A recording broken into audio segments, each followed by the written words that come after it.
ìjọ kẹyì àwọn onígbàgbọ́ péjọ wọ́n sì lọ ìpè ọgọ́fà ẹ̀rìn.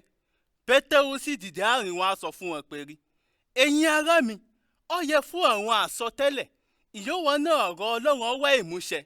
Nítorí pé rí, ẹ̀mí mímọ́ sọ síwájú àti ẹnu ọba Dáfídì ipa Júdásì ó jẹ́ atọ́nà fún àwọn yòómù Jésù.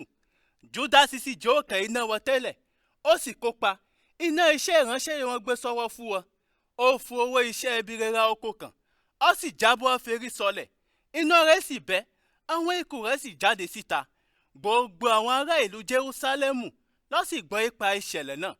Ìtorí náà ni wọ́n fi perúkọ oko náà yìí Akeldama, ìyó túmọ̀ sí oko ẹ̀jẹ̀ nínú èdè wọn. Pétérù sì tọ́ sọ pé rí, a sì kọ sínú ìwé orin pé rí, fúnlẹ́rẹ́ ó dahoro fóònìyàn kó sì mọ́tò gbénẹ̀, àti pé rí fọlọ́mìíràn ó gba iṣẹ́ rẹ̀ ṣe. Nítorí náà a gbọ́dọ̀ yan ònìyàn kan, iná wọn yóò tẹ̀lé wa fún gbogbo àsìkò. Ìyẹn Olúwa Jésù rìn káàkiri orílẹ̀-èdè èpòlúwa àti àsìkò ìyẹn Jòhánù onírìbọmi títí di ijó ìyàfùgbà sókè kó àárín wọn. Ọkùnrin náà sì kún wọn, a máa jẹ́ ẹlẹ́rìí ìjídìde rẹ̀.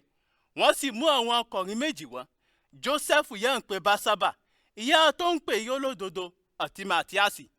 Ẹ̀yìn náà wọ́n sì gbàdúrà, ìyá sọ pé rí, ìwé Olúwa ó mọ ọkàn gbogbo àwọn ènìyàn, fún ó ní yóò yàn iná àwọn ọkùnrin méjèèjì yẹn hàn, á ti fún rọ́pò ààyè Júdásì iná iṣẹ́ ìránṣẹ́ àpọ́stólì, ìyó fún sílẹ̀ á fún lọ ibi ọ̀tọ̀ sí.